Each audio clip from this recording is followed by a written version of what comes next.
السلام علیکم میرے پیارے بہن بھائیوں۔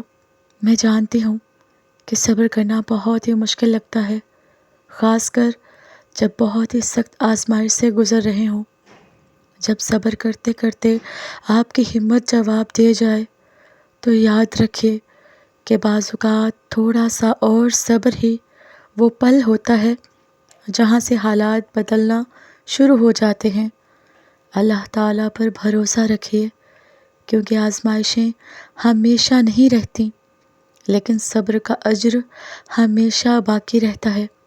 جب صبر کرتے کرتے آپ کی ہمت جواب دے جائے نا، تو یہ اس بات کی نشانی ہو سکتی ہے کہ آزمائش کا آخری مرحلہ قریب ہے۔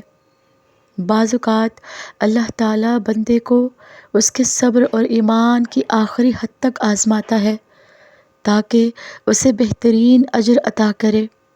دیکھیے میرے پیارے بہن بھائیوں، جب صبر جواب دے رہا ہو نا، اس وقت اللہ تعالیٰ ہم پر کچھ نشانیاں ظاہر کرتا ہے، جیسا کہ حالات مشکل ہوں مگر اچانک ہمارا دل میں اللہ کی طرف سے ایک اطمینان پیدا ہو جاتا ہے۔ جب بندہ مکمل بے بس ہو جاتا ہے نا، تو وہ اللہ تعالیٰ کو مزید قریبی سے پکارتا ہے، اور یہ دعا کی قبولیت کا لمحہ ہو سکتا ہے۔ کبھی کبھار ایسا ہوتا ہے کہ جہاں سے امید بھی نہیں ہوتی، وہاں سے اللہ تعالیٰ کی مدد آ جاتی ہے۔ اگر آپ کسی چیز کے لیے بہت صبر کر رہے تھے نا، اور اچانک دل اس سے بے نیاز ہو جائے، تو یہ اس بات کی علامت ہو سکتی ہے کہ اللہ تعالیٰ نے آپ کے لیے کچھ بہتر لکھ دیا ہے۔ دیکھیے میرے پیارے بہن بھائیوں، اکثر آزمائش ختم ہونے کے قریب ہوتی ہے یا پھر اس کا مقصد اور حکمت سمجھ میں آنے لگتا ہے۔ اللہ تعالیٰ قرآن مجید میں فرماتا ہے، بے شک مشکل کے ساتھ آسانی ہے۔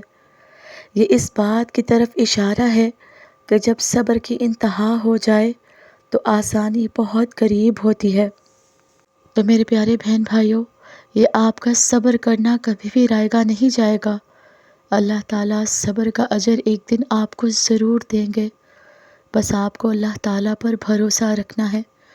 پھر دیکھیے گا کہ آپ کے حالات کیسے بدلنا شروع ہو جائیں گے اور آزمائشیں بالکل ختم ہو جائیں گی۔